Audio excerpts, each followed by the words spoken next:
Pelan-pelan. Ya Bilal, arifni bis shalah. Wahai Bilal, istirahatkan aku dengan salat. Salatlah biar nggak kecewa, itu maksudku. Oke. Artinya selalu ada hikmah di balik sebuah kejadian. Itu dia tahu akan digaji nanti, akan dapat ganjaran. Kalau nggak dapat ekspektasinya, dapat hikmahnya kan. Di situ nanti di bulan Desember, Ustaz. Ya, semoga teman-teman sahabat-sahabat Medina semua yang mendengarkan akan menikmatinya dan bisa meluangkan waktu di hari-hari itu. Assalamualaikum warahmatullahi wabarakatuh. Waalaikumsalam warahmatullahi wabarakatuh. Apa kabar sahabat Medina semua? Semoga sehat semua kali ini.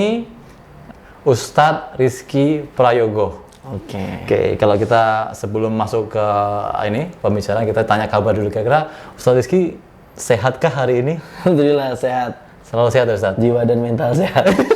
Jiwa dan mental sehat. Walaupun nggak sehat, sehat dong harus bilang. Iya, sehat dong. Harus sehat. Senyum. Untuk sahabat-sahabat Medina semua ini. Sehat terus. Ya, Alhamdulillah. Baik Ustadz, gini Ustadz, POV-nya Ustadz ya, point of view-nya adalah bagaimana gitu. Jadi aku ngalami sendiri bahwa ternyata semakin dewasa anak, semakin besar, semakin semakin umurnya bertambah gitu ya. Harapan kita kan semakin dewasa, semakin mudah lah katakanlah gitu. Tapi ternyata tidak segitu-gitunya juga gitu. Ternyata kalau contoh kecilnya itu tentang ibadah yang wajibnya kita sholat aja itu masih kita harus selalu ingetin terus. Nah ini sahabat Medina tuh tak pengen tahu sebenarnya Ustaz, gimana sih tips and triksnya gitu, tetap dari kecil ketika kita didik tuh begini supaya tujuannya enak, lancar ketika dewasa, ternyata nggak semudah itu. Nah, gimana Ustaz? Saya mau nyapa sahabat Madinah dulu pakai pantun, ya kan? Wis, pergi berlibur, bermain panah. Cakep. Kalau makan jangan serakah. Cakep. Para sahabat Medina, semoga hidupnya selalu berkah. Amin. Amin. Jadi, sambil doa dulu tipis-tipis. Yaitu pertama manusiawi ya. Manusiawi kadang sesuatu yang dilakukan sesuai hawa nafsunya itu pasti dia suka. Pasti suka. Sama kayak anak kecil misalkan senangnya main ya, tanpa diperintah main pun dia pasti pergi main. Sama halnya kayak ya udah umur-umuran gini, umur-umuran Rizky, umur-umuran remaja-remaja ke atas ya senangnya nongkrong. Nggak disuruh nongkrong pun nongkrong pasti dia. Tapi kalau ibadah itu kan tanda kutip ya belum seneng. Tidak senang bahkan gitu. Ini yang persoalannya perlu kita cross check ke belakang tentang kisahnya Nabi itu. Nabi sangat mencintai Bilal karena salah satu hal yang membuat Nabi cinta itu karena Nabi tahu ketika Bilal datang pasti waktu azan. Oh gitu. Nah, makanya Nabi bilang ya Bilal arifni bis shalah. Wahai Bilal, istirahatkan aku dengan salat. Istirahatkan aku dengan salat, apakah ketika sholat itu kita bisa istirahat? Nah itu harfiahnya itu Ustaz. Hidup itu capek Mas Agung. Hidup itu capek. Misalkan Anda seorang yang sukses lalu bekerja 24 jam mungkin, atau kalau enggak istirahatnya cuma 3 jam atau 4 jam. Selebihnya kalau mungkin direktur yang besar dia akan memikirkan cash flow karyawan, dia akan memikirkan efektivitas pekerjaannya sejauh ini seperti apa. Kalau misalkan tidak ada jeda sama sekali, dia akan mikirin itu terus. Tapi 5 waktu ini menjadi jeda buat itu. Oke. Jadi konteksnya di situ ya? Iya, menjadi istirahat. Dan itu akan memberikan space ruang batin kita, kerohanian kita, bahwasanya kita butuh sesuatu yang menenangkan. Dan sesuatu yang menenangkan itu adalah ibadah sujud tadi lah. Kalau misalkan kita bayangkan dalam aspek kesibukan tadi di dunia hari ini, misalkan jadi direktur, jadi content creator, dan sebagainya. Nabi itu, ya pemimpin bangsa, ya pemimpin umat, ya apapun itu ya peran-perannya pasti lelah. Normalnya manusia itu kan ketika aspek kemanusiaan kul innama ana basyarum mitslukum yuha, itu juga manusia seperti kamu dalam aspek fisik. Pasti ada capeknya. Nah, istirahatnya arihni bis shalah. Istirahatkan dengan salat. Salat itu mengambil jeda dari proses keseharian kita yang menjemukan untuk kita kembali bertemu dengan Tuhan, itu sebetulnya. Makanya arihni bis shalah. Itulah kalau misalkan sholat itu dipandang sebagai healing atau istirahat atau recovery dari hari yang melelahkan, ya tentu saja kita akan mendatangi itu sebagaimana kita merelakan uang dan kendaraan kita, keluar bensin, keluar budget untuk menenangkan diri ke Bogor misalkan. Oke. Makanya Imam Ghazali bilang al-waktu ra'sul malik, waktu itu puncak modal kamu ya. Kalau misalkan puncak modalnya ini kita keluarkan buat sholat, istirahat dalam sholat ya, sholat itu menjadi sesuatu yang dicintai gitu. Nah kesadaran itu yang belum terbangun mungkin. Jadi Nabi makanya ketika Nabi bilang arihni bisolah, lalu kisahnya Umar bin Khattab salah satunya itu ketika dia ditusuk dari belakang subuh dibunuh itu. Kata anaknya, kata Abdullah bin Umar itu, kan dia pingsan, Umarnya pingsan. Ini pingsan apa enggak gitu. Terus kata Abdullah bin Umar, gampang aja azan, ntar juga dia bangun kalau misalkan itu pingsan gitu. Ada yang azan, bangun melek. Jadi karena memang Umar itu saking cintanya sama sholat itu gitu. Nah itu ketika pingsan kan sholat dilanjutkan, sholat dilanjutkan sampai selesai. Dan ketika sahabat mengiring itu yang dipertanyakan Umar pertama kali itu, sholatnya dilanjutkan nggak tadi? Selesai nggak sholatnya gitu.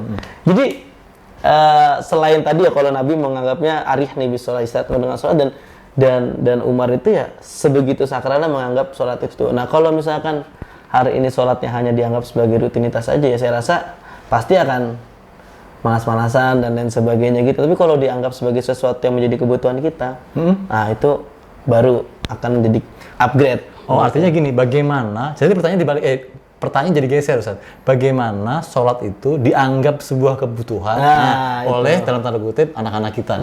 Betul. Nah seperti itu. Jadi gimana Ustaz? Saking pentingnya sholat itu salah satunya kalau kemarin kita bicara tentang nasihat Luqman yang pertama dan tentang syirik. Nah yang kedua itu ada ya bunayya aqimis sholata wa'mur bil ma'rufi wanha 'anil munkar wasbir 'ala ma asabak inna dzalika min azmin umur. Nah setelah syirik itu ada sholat. Jadi sahabat Madinah yang kita cintai, yang kita banggakan bahwasannya kalau kita mengaku sayang, ya, mengaku cinta, mengaku bahwasannya atau dalam dunia pekerjaan saya layak menerima amanah ini, saya layak menerima pekerjaan ini. Pasti kita akan berusaha melakukan segala macam bentuk prosedur yang diinginkan oleh sesuatu yang kita anggap penting tadi.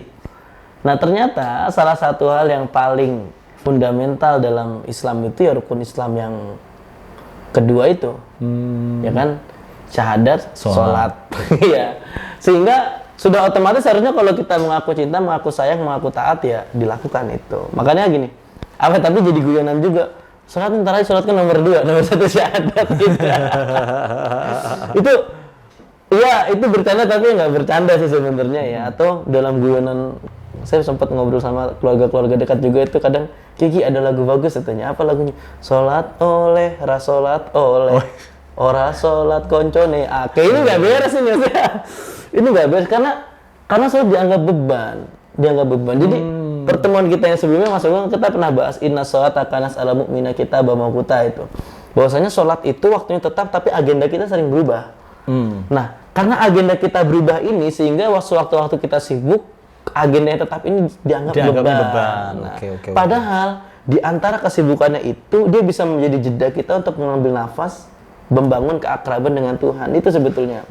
Artinya gini sih lebih kayak artinya kalau sholat dianggap beban hari ini, artinya PR kita adalah harusnya merubah image. Ya, sholat itu jadi bukan jadi beban tapi jadi sesuatu yang menyenangkan. Iya, atau gitu. Pertanyaan paling gampangnya tuh belajar dari tukang parkir lah, 2.000 nggak bikin kita miskin kan tukang parkir gitu. Iya terus. Meninggalkan sholat yang 5 menit pun nggak bikin kita kaya gitu maksudnya gitu. Oh iya, kebalikannya ya. Berpikir terbalik ya. Itu enaknya belajar logik itu kayak gitu. Sesederhana itu bisa kita jadikan pelajaran. Ya ditinggalkanlah sekian menit atau kita luangkan waktu kita sekian menit buat sholat, gak bakal bikin kita kehilangan pekerjaan, misalkan gitu ya. Atau kalaupun kita ninggalkan itu, gak bakal bikin kita sugi-sugi amat gitu, kaya-kaya banget gitu juga enggak. Makanya belajar dari Nabi arihni bisolah, dia menganggap bahwasanya beliau menganggap jika sholat ini mengistirahatkan batinnya, mengistirahatkan jiwanya. Bahkan penelitian terbaru dari Harvard ini baru banget tahun 2024. Gimana tuh Ustaz? Gerakan sholat itu berpengaruh pada kesehatan tulang gitu ya. Itu ada dan mencegah osteoporosis dan sebagainya. Tapi dengan catatan ya sholatnya benar, kayak gerakannya benar. Kayak rukunya bukan ruku yang cuma gitu doang, tapi yang benar lurus gitu. Ada istilahnya. Iya. Terus sujudnya yang benar punggungnya diluruskan dan lain sebagainya. Itu seperti itu diteliti ada. Dan kedekatan seorang hamba untuk ibadah itu memang akan lebih memberikan ruang besar dalam hatinya ketika dia mendapatkan cobaan. Makanya nggak ada hubungannya ya ketika kita ya bunayya aqimis shalah, pertama dirikan salat. Wa'mur bil ma'ruf wa nahi 'anil munkar.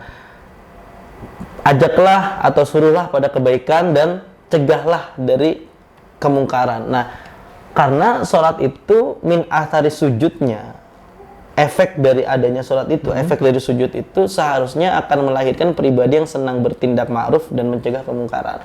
Karena terbesarnya itu ya, hati ini kan kalau misalkan dalam kata ulama ada Syekh Izzuddin bin Abdul Salam itu punya guru. Nah, gurunya Syekh Izzuddin bin Abdul Salam ini berkata kalau nuktoh atau titik hitam dalam hati, nuktoh itu titik, nuktoh itu titik, titik hitam dalam hati itu awalnya dikit lama-lama jadi menghitamkan itu. Nah, kalau misalkan kita tidak terbiasa pada hal yang ma'ruf lalu menormalisasi yang munkar, itu puncak terparahnya hati hitam. Jadi menganggap normal keburukan, lalu ketika disampaikan kebaikan dia menolak.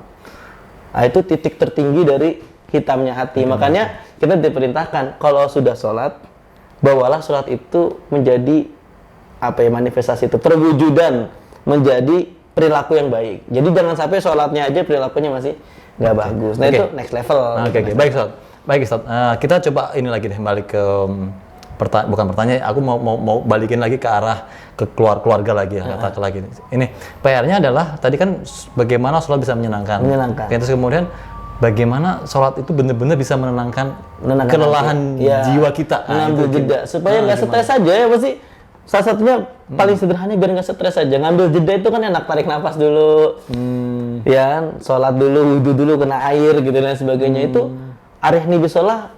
Bagaimana mengistilahkan diri dengan sholat itu mengambil jeda supaya kita tidak terlalu sepaneng, tidak terlalu disibukkan dengan hiruk pikuk dunia yang tanda kutip juga nggak ada habisnya juga sih. Hari ini kita apalagi cenderung orang sekarang gampang banget stres. Gampang banget stres itu maksudnya ngeluh di status lah atau apa gitu ya, kayaknya hidupnya berat banget gitu.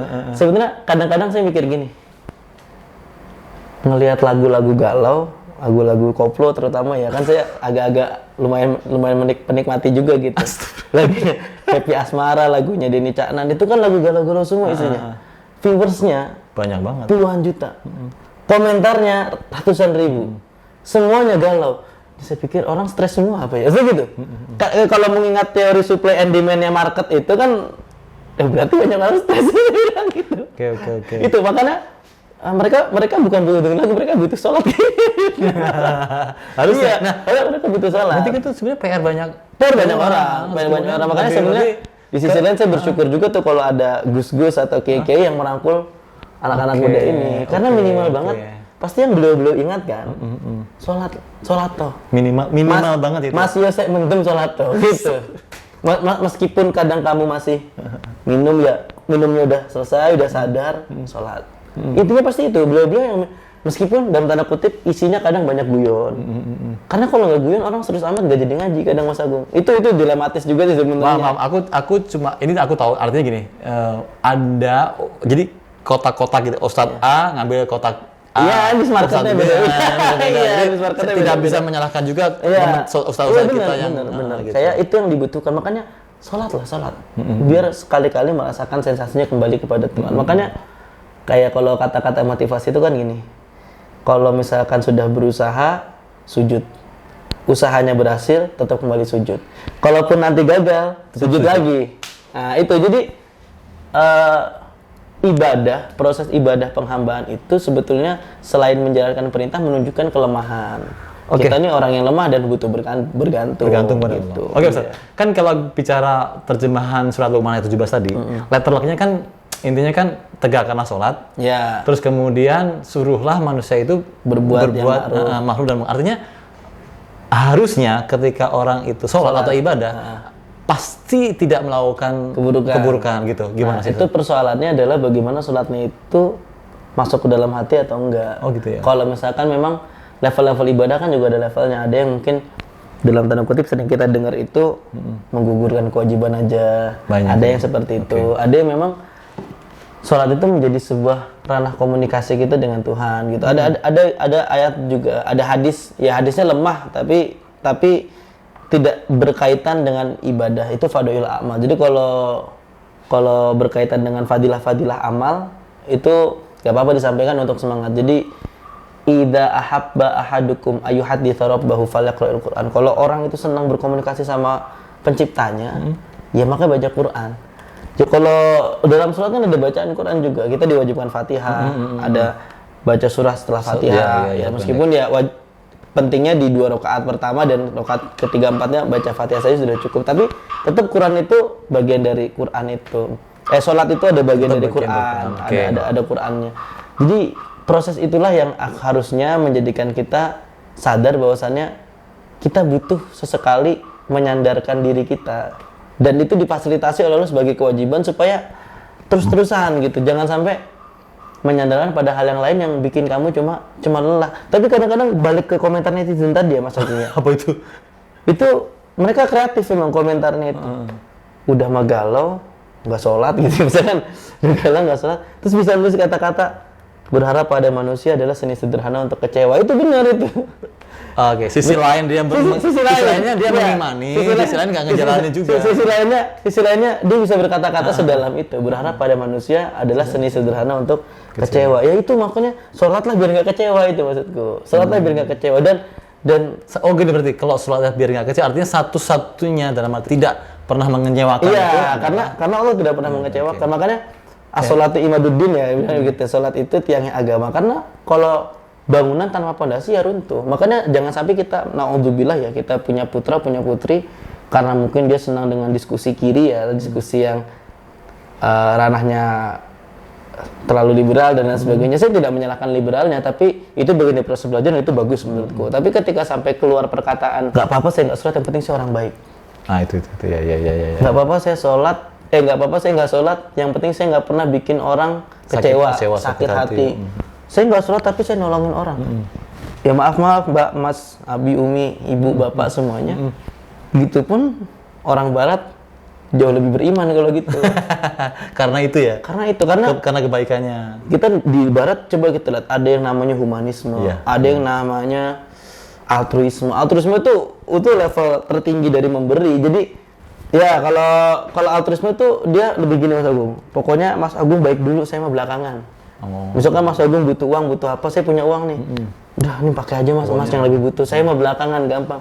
Itu sebenarnya kita mengenal juga teori itu. Ada teori itu dalam Quran, itu ada teori itu. Di mana kisahnya sahabat ini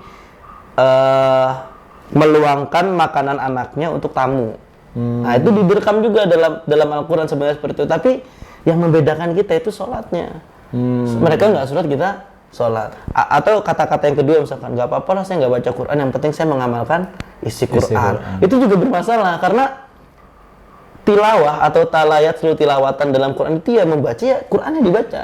Belajar tahsin ya belajar membenarkan bacanya itu. Ya kalau misalkan isinya doang, ya tadi lagi-lagi orang non-Islam pun melakukan bisa beramal soleh, tapi ada interaksi yang berbeda yang hanya dimiliki oleh Muslim dengan yang lain. Bahkan ternyata di negara-negara tertentu Ustaz, itu menjalankan, mohon maaf tadi Ustaz bilang itu, menerapkan teori-teori Islam dalam tanda kutip, bahkan tapi mereka nggak mengimani. Iya itu, jadi akhirnya efeknya apa? Ketika dia mau bergantung kepada apa, dia bingung. Gitu. Kuat-kuatnya orang berargumen misalkan, negara Skandinavia itu negara dengan kesejahteraan yang mapan. Akhirnya mereka memilih untuk melakukan hal yang logik ketimbang harus beragama. Bahkan saya pernah mendengar statement salah satu orang yang saya kenal, agama itu ada karena hanya masih memayungi orang-orang miskin katanya. Karena mereka udah gagal sukses ya akhirnya cuma bisa berdoa biar masuk surga. Saya rasa ini konyol gitu. Konyol karena gini, sesukses-suksesnya orang, seberhasil-berhasilnya orang, atau dia mengaku tidak ada Tuhan. Kalau dia naik pesawat misalkan ya, naik pesawatnya turbulensi parah. Oh iya, betul itu. Ya, setidak-tidaknya tangannya akan gini nih di meja. Itu kenapa tuh maksudnya itu? Khawatir. Oh khawatir. Dia khawatir aduh harus ngapain ya? Kecuali kalau orang bergantung sama siapa ya? Kalau orang beragama kan pasti menggantungkan Robnya kan, gitu kan. Bergantung sama siapa ya? Pakai pelampung deh. Pakai yang bawaan tuh, pelampung bawaan, tiup segala macam. Pakai, udah pakai nih. Tapi masih panik, bingung. Tapi kalau misalkan orang yang dia punya Tuhan, ya mungkin gini ya, ilustrasinya bagi orang Islam dia akan berdoa seperti ini. Atau setidaknya dia begini. Atau dia, intinya dia diam tapi pasti dia melakukan kalimat-kalimat thayyibah. Ya katakanlah yang Nasrani mungkin dengan caranya yang dia ngerti bahwa dirinya di satu waktu tertentu tidak bisa mengandalkan diri sendiri. Betul. Akhirnya dia menggantungkan pada hal yang besar karena fitrahnya manusia itu pasti akan menggantungkan pada yang lebih kuat. Paling sederhana dia Mas Agung nggak mungkin nggak pernah minta tolong sama orang. Ya pastilah. Kita makhluk sosial. Kita misalkan sama istri belanja berdua, Pak bawain. Itu kan menggantungkan sama orang lain sebenarnya. Ya harusnya kalau kita sudah pede dengan pedenya mau dari Tuhan, kerja sama sendiri gitu harusnya gitu. Gak gitu juga lah. Iya gitu, ada gitu kan. Akhirnya paling sederhana, contoh paling recehnya sudah seperti itu. Nah, habis itu nggak ketemu ketenangan dan lain sebagainya, kita akhirnya gagal mencari cara untuk mendekat Sang Pencipta. Makanya ada diajarkannya sholat, diajarkannya zakat, diajarkannya puasa. Itu bukan hanya dalam aspek seorang pribadi yang mengenal Allah, tapi tahu cara mendekat Allah. Nah, makanya kalau pada aspek anak tadi, wa'mur bil ma'ruf wa nahy 'anil munkar, diterangi bahwasannya cara berbuat baik seperti ini. Misalkan kamu menolong orang dan tidak boleh mencela orang yang sedang kesusahan. Itu kan di sisi lain perintah baik dan menahan dari kemungkaran. Kenapa kayak gitu? Karena kalau misalkan kamu nolongin orang, itu kamu mencari cintanya Allah, bukan mencari pujian dari orang lain. Nah, itu pribadi-pribadi seperti ini memang tidak gratis, artinya tidak didapatkan secara mendadak. Iya, dibentuk dari kecil pelan-pelan. Iya, dibentuk pelan-pelan. Oke, Ustaz. Kalau kita bicara ke ayat-ayatnya lagi kan ada lanjutannya tuh, Ustaz. Setelah sholat segala macam, ujung-ujungnya itu disuruh bersabar, Ustaz. Nasbir ala ma asabak. Itu kenapa harus bersabar gitu, Mas Agus? Likul lidain dawaun, setiap sakit itu pasti ada obatnya. Nah, kadang sabar itu menjadi obat dari realita yang tidak sesuai ekspektasi. Ya. Oh gitu. Iya, likul lidain dawaun. Jadi setiap penyakit itu ada obatnya. Ya, stres itu kan penyakit. Tekanan batin juga penyakit. Salah satu bentuk dari penyakit. Penyakit kesehatan mental, jangan seperti itu. Mental illness dong berarti. Iya, mental illness. Dan sabar itu obat dari stres yang kadang pemicunya adalah ekspektasi kita yang tertinggi, realitanya tidak mengaminkan itu, sehingga kita merasa dunia kita tidak baik-baik saja. Tapi kalau kita sabar, kita memberikan ruang pada diri kita untuk berserah dan menerima keadaan, itu akan meluaskan jiwa kita, meluaskan hati kita, sehingga lagi-lagi tadi kenapa kita butuh bergantung pada Tuhan, pasti ada rahasia besar yang dititipkan dari kejadian itu.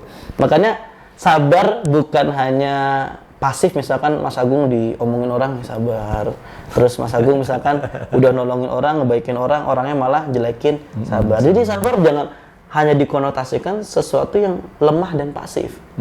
Sabar itu aktif dan kadang agresif. Gitu aja gini, Mas Agung punya teman yang kerja kantoran di Jakarta Pusat atau Jakarta Timur atau Jakarta mana, yang dimana jalan yang dilewati itu macet. Macet. Pulang ke rumah istrinya bilang, "Duh Bu, macet nih, ini segala macam, udah mana bos begini begitu, teman begini begitu." Kan nggak mungkin istrinya bilang, "Udah Pak, resign aja gitu, gak usah kerja lagi," gitu. Nggak mungkin gitu, tapi dia, "Ih sabar Pak," gitu. Besoknya berangkat lagi, macet-macetnya lagi, masalah lagi gitu. Karena itu dia tahu akan digaji nanti, akan dapat ganjaran. Nah, konteksnya itu artinya kenapa kita disuruh bersabar, konteksnya kita tuh dapat something loh nanti di belakang. Kita tahu. Karena kan kita tahu dapat gaji pada akhirnya. Capek-capeknya kita nggak akan sia-sia. Nah, terus kenapa kok ketika kita mendapatkan realita yang tidak sesuai ekspektasi kita harus sepatah itu gitu. Padahal dari patah itu Allah siapkan obat yang terbaik gitu. Kadang dulu ada teman saya berkata begini, dia habis putus cinta Mas Agung. Oke, gimana? Sebenarnya teori ini tapi ini kata-katanya bisa diambil manfaatnya lagi. Dia habis putus cinta terus dia bilang, "Untuk menyelamatkan patah hati yang lebih besar darimu, Allah patahkan hatimu hari ini." Gitu. Jadi dia bisnisnya dia bagus ya. Daripada nanti gue patah hati yang lebih sakit, dalam. Hari ini dah apa dah, meskipun hari ini gue ngerasain sakit. Tapi sebenarnya kalau untuk urusan itu kan yang namanya hubungan gitu nggak boleh dilarang. Itu sebenarnya teorinya nggak itu yang pas, itu doanya nggak pas juga tuh, kata-katanya bagus cuman nggak pas gitu. Yang benar itu kalau dalam kita bermaksiat dan lain sebagainya dan ternyata ada sakit hatinya yang kita pakai itu teori lampu merah, Ustaz Go. Gitu saya pernah nulis ini di artikel. Gimana? Jadi teori lampu merah itu traffic lamp ini kan mengatur Merah, empat kuning, jalan, biru, hijau. Nah, Oke, itu kan hijau. mengatur 4 perempatan supaya tidak clash. Oke, Ya, nggak ada tabrakan kan. Satu ketika ada pemotor lampu merah diterabas. Lah dia terus nabrak orang yang lampunya lagi hijau. Hijau lagi jalan. Dar. Itu bingung, nggak ditolongin manusia, Ditolongin ditolongin nyala. dia yang salah. Salah, oke. Si yang menerabas lampu merah pun dia nggak bisa ngapa-ngapain. Mau nyalain orang yang nabrak, dia yang salah. Oke. Polisi juga mau menindaklanjut dia karena dia melanggar aturan, dia lagi kayak gitu. Makanya ketika kita sakit hati karena sebuah melanggar perintah Tuhan gitu, dan kita mendapatkan efek buruknya, ya udah nikmati aja gitu. Ya? Iya. Oh, oke. Nikmati itu dan rasakan itu sebagai sebuah pelajaran, kan gitu. Oke. Artinya selalu ada hikmah di balik sebuah kejadian. Itu. Jadi yaudah itu dinikmati sendiri, ya karena kamu sudah melanggar, ya rasakan itu. Kan di Qur'annya udah dikasih ancang-ancang, jangan begini, jangan begini. Itu kan lampu merah. Oke. Lampu merah. Yang hijaunya ini, ya ikuti itu gitu. Kalau lampu merahnya diterabas, nanti pasti ada something effect yang kita akan nggak baik-baik aja ketika nerima itu. Ya kalau misalkan dalam berhubungan laki-laki perempuan dia akan ada sakit hatinya. Kalau dalam hubungan bisnis kita terlalu percaya manusia, nanti kita berpotensi dikhianati. Nah itu makanya wasbir alama asobak itu memberikan gambaran besar bahwasanya anak kita kan akan tumbuh menjadi pribadi yang menghadapi berbagai hal nantinya. Dikasih tahu bahwasanya tidak segala sesuatu itu akan berjalan sebahagia hubungan kamu dan orang tua. Yang butuh apa dikasih, ketika kita ada sesuatu hal yang tidak berkenan, orang tua langsung minta maaf, kadang gitu kan. Tapi nggak semuanya gitu. Nanti akan ada di mana kamu harus mengalah, kamu harus menerima posisi kadang kita diremehin orang, dianggap tidak baik dan sebagainya. Artinya gini, tidak sesuai dengan ekspektasi lah sebenarnya. Akan ada masa-masa kayak gitu. Oke, baik Ustadz. Artinya sebenarnya agama ini sudah mengatur banyak hal. Bahkan sampai tadi toh pun sakit ada obatnya. Toh pun bagaimana ternyata Allah tuh memerintahkan sholat itu bukan cuma sekedar ibadah ke hubungan atas Allah. Kalau dibilang kita ibadah buat Allah, Allah nggak butuh kita. Iya itu. Makanya ternyata ibadah itu untuk kita loh, untuk healing, untuk apa namanya menormalkan kepala kita yang terlalu pusing dan lain-lain. Oke. Artinya tinggal kita bagaimana cara menularkan ini ke keluarga kita terutama untuk bukan lagi jadi beban tapi jadi sebuah yang menyenangkan. Oke, baik Ustadz. Mungkin ada apa ya kesimpulan ayat mungkin ayat yang berkaitan dengan ini tuh la taghurrannakumul hayatud dunya wa la yaghurrannakum billahil ghurur. Jadi jangan mudah kegocek dengan lika-liku dunia. Misalkan kelihatannya enak, kelihatannya seger, kelihatannya menyenangkan kita padahal itu melalaikan. Jadi hal-hal yang seperti itu bisa dihindari dengan banyak-banyaknya kita beribadah sama Allah, banyak-banyaknya kita melakukan amar ma'ruf. Karena gini, petunjuk-petunjuk itu kadang datangnya dengan isyarat gitu. Dengan isyarat itu yang hati kita ketika mau ke sana kok berat. Nah, dan kedekatan itu perlu dibangun dengan banyaknya kita mendekatkan diri kepada Allah Subhanahu wa taala. Nah, itu ada lagi kata-kata yang bagus itu ya dari bahasa Arab itu. Al-abdu yutrabu bil asa wal hurru takfihi bil isyarah. Jadi kalau budak baru gerak kalau dipecut. Wal hurru takfihi bil isyarat. Nah, orang yang merdeka itu harusnya isyarat aja udah cukup.